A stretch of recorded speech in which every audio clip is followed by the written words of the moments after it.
All right, go produce. Here we are for episode number 2 of the Reflection series. My name is Big Lou, and I'm super, super excited here to talk about music. Let's talk about artists and musicians this time. I'm going to be providing you the top 3 takeaways and lessons that I've learned so far, and I'm going to be giving that to you at the very end of the episode.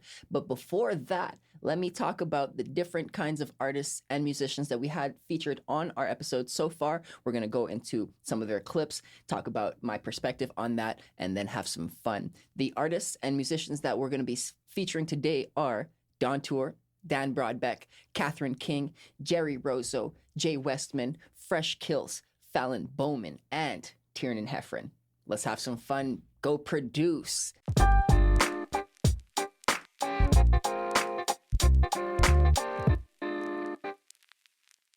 This is Go Produce Turn-In, that passion to profit. This is for those of you who think you got it and want it. Music industry professionals, I'm talking to you. This is Go Produce Podcast, and my name is Big Lou. Now, speaking personally, I know that some of my struggles as an artist, or initially and even still, were not necessarily being accepted. I was worried that if I put my best foot forth, other people would probably just laugh at me like, that's not enough.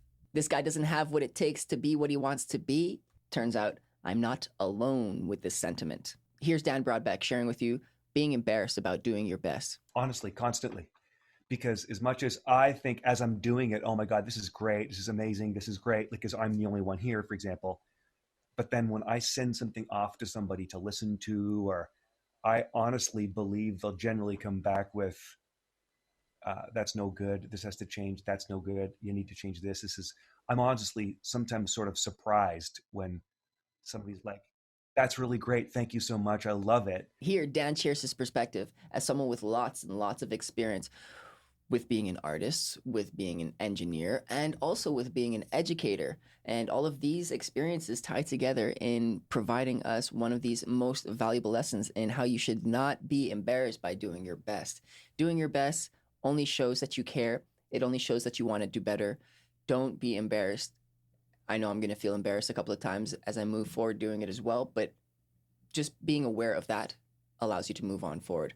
Another one of our guests who is a little bit younger, a little bit less experienced, but is also still very talented. He has a similar experience or a similar perspective on the matter. He dives a little bit deeper into how you should navigate if people were to actually make you feel weird about being you. This artist is Tiernan Heffron, and he's going to talk to you about what it feels like to be young and stand out. I know what it's like when you're 11, 12 and you're singing in school and you're different, right? You know, you're going to stand out and not everyone's going to like that. But who cares? You know what I mean? If you enjoy doing it and you love doing it, you do it. Because why not? It's quite simple, yet so powerful, isn't it? Throughout your life, you will meet people that will try and slow you down. Some people will help build you up, but some people more so will help slow you down. They'll project their limiting beliefs on you. You don't deserve any of that. You don't need any of that. Take that, throw that away. Do not allow them to do this to you. Be weird. Be yourself. Give it your best shot. Learn from the experience, regardless if it's good or bad. As you develop yourself as an artist, you're going to go through these different phases, and don't hate yourself if you find yourselves in periods of low where you don't necessarily understand everything that's going on, or you don't have a strong output for whatever reason. This happens in the career path of an artist. This happens in the career path of everyone. This happens as part of life. So make sure that you make the decisions that make you happy, that don't cause harm to other people, and that allow you to develop yourself as an individual, as an artist, because this will go a long way. Catherine King actually tells us a little bit more about this with her fruit trees analogy. There are winter seasons in the life of an artist.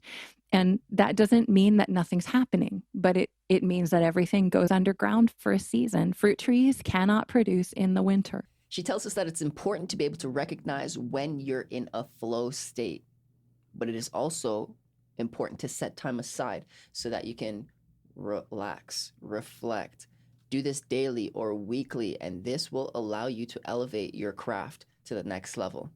How much time are you delegating towards this? How much time are you spending on rest? Really results or winds down to this one question: how bad do you want it? Are you committed, or are you interested to doing whatever it takes to achieve your goal? Once you have that in mind, make sure to practice and observe the people that are doing what you want very closely. Do not be arrogant and think that you do not need to practice. Some people just might be more naturally talented, but every single time, hard work will beat talent. So if you're talented, put that hard work in and you're undefeated. You're undefeatable. Jay Westman, another one of our guests, tells us how important it is not to be nervous and underprepared. You will be underprepared if you don't practice. So take this approach. Let's hear what Jay's got to say. If you're underprepared and you get nervous, you're toast. Yeah. Like, honestly, like, I mean, if you know, a band plays the first show and you should have waited a couple more months, you get the nerves when you're on stage, you play faster than you probably should, everything gets sped up, and you're going to forget stuff. You're going to get blurry, you're going to get off track. It happens. But if you take your time and you practice, because everyone wants to go out and play, but you've got to spend your time. You got to hone it. If you've never had the experience of freezing on stage or messing up in front of people publicly, then kudos to you. But also, I feel a little bit bad because of how much of a learning lesson that is.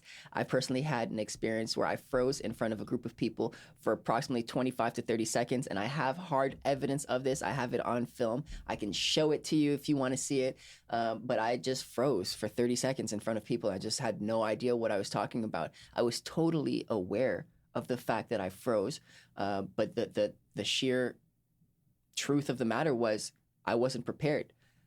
And the nerves got to me, and that's what led to me freezing. Don't be underprepared. You will always be nervous. Even the most confident people will get nervous, even moments before they go onto the stage or do whatever they're doing. However, the practice that goes behind the scenes goes so far. It is also super important to be involved in the process throughout and ask all of the questions. You might feel like, oh, I'm really good at this, so I'm only going to do this. Yes, I'm with that.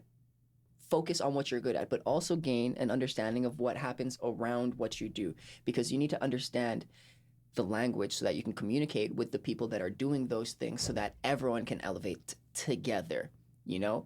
Fallon Bowman has a great example on this, what to do when you feel green in the music industry.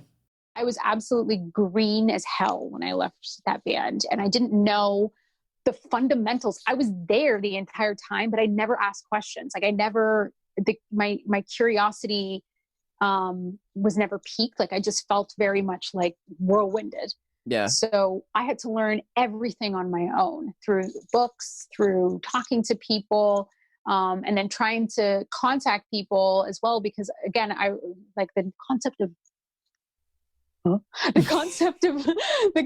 networking was something that, again, I didn't do very well at. And so that it was a matter of going back and saying, hey, you know, my name is this. And so it was a huge learning curve for me to try. And I mean, I could have learned it at the time, but I didn't. The man or human who asks a question is a fool for a minute, but the man or human who does not ask is a fool for life. Which one do you want to be? Answer that. Move forward. Confucius, a Chinese philosopher, he was able to share that wisdom with us. Please answer that question. Are you going to be a fool for a minute, or are you going to be a fool for a lifetime? Ask all the questions. You won't be ridiculous forever. Be genuinely curious about what you do, because people will feel this. To do that, to be genuinely curious, you need to find something that makes you truly happy. How are you going to find something that makes you happy? By trying different things. As you go about living your life, you know, you're living your life, you're doing different things. What piques your interest? Those things that pique your interest, look a little bit more into how those different activities unfold. What is happening there? That's how you're going to figure out what makes you happy. It's this experimenting that you do with yourself. Bringing it back to the music industry, if you want to be a music industry professional, you're going to have to become more familiar with how the music industry operates as a whole. Yes, sure, you want to be a manager, you have to focus on managerial skills, you have to focus on this and that, whatever it requires specifically, but you need to be able to speak to record labels. You need to be able to speak to the different agents. You need to be able to speak to whomever is part of this situation, because you will grow if you're doing it correctly. And I'm assuming we want to grow. But what about the more exciting parts of being an artist, aside from the business, the administration, the industry heavy work? What about performing, getting out there and showing your true colors? Well, Fresh Kills has a perspective on this. He thinks that hip-hop shows are the worst kind of live music for his reasons, and let him share with you that right now. It's why I do what I do. It's why I got on the MPC, because I was going to these shows, and it was like guys were it was just a guy would bring a CD, and he would just rap over a CD, and I'm like, this is just karaoke. You have to be a really, it's not to say that it's impossible, but you got to be a really incredible performer to be able to pull off a show with just you and backing tracks, especially if there's like lyrics in the backing tracks. Let's not go there. But that's just brutal. And so for me, I wanted to bring something to the live hip hop show that wasn't there. So he shared this message with us, not because he hates hip hop. He's actually an avid fan of the genre, of music itself. And the reason that he took this approach to highlight his message is he was looking for ways to innovate the hip hop performance.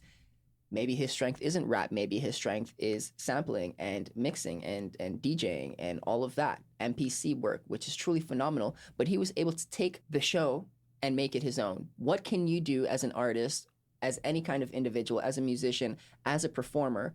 How can you innovate your show to make it even more exciting, even more attractive to your fans? Have you ever tried perhaps having a hype beast? Someone else on stage with you that they don't necessarily contribute to the songs, they just build energy and hype everyone around you. What about a DJ? What about dancers? Dancers are good to have. They can be something that adds energy to your show. You can use lights. Make sure to use a lot of lighting. Have banners, have colors. Be attractive, be interactive. That is what's going to set you apart from the rest of the people. These different elements are going to create a better show. And as you have a better show, your numbers are going to grow. As your numbers grow, you're going to see your team begin to fall in place. How are you going to manage these other people? How are you going to manage the different shows that you're going to be doing? Are you going to continue doing shows in your area, or are you going to start touring? All of these questions begin to arise as your numbers begin to increase because your show is better. So say your show is going off to a great start, and you've got a manager or you've got a booking agent going. What are you going to do next? You're probably going to start touring. Maybe not in this current state of the world, but you're going to start touring soon. And what is the biggest struggle that comes with touring? Well, Don Tour is going to share that with us right now. Speaking of like money in the whole money senses, with all your money going back into your band and you're holding on to it for merch and gas, like if you think about it, we were on a tour in the US in Horizons a few years ago. We were the second in the bill. There was 5 bands on this tour package. We made $100 a night. So that literally, not total. That's what everybody says. Oh, you made $100 each. Like, no, make $100 flat. That's all you make. So that would always go to gas, right? That would always go to gas, and you just kind of pile it up and hope you get to the next place. Touring can also be a great source of income for artists. Merch as well, but we don't have to get into that. But it can also be very costly and demanding. Everyone is eager to tour. Everyone's eager to run and do this, perform, get in front of people. But if your show isn't ready, if the foundation isn't built, if you're not prepared with everything that you've got to do, it's very traumatizing, and it can be very, very demanding. So make sure that you are prepared. Despite what happens along the way, there are always, most certainly, memories that will stick with you forever. Once again, they might be positive memories, they might be negative memories. You can take these memories, do whatever you will with them. However, I suggest to turn them into learning lessons. They can be truly beautiful, they can be truly horrifying, but take the memory itself and learn from it. Sometimes the memories turn out to be fun stories like this that Jerry has for us. The time he opened up for Maestro Joe Arroyo. So we did the sound check, and we were just so excited, and we're like, okay, where is he?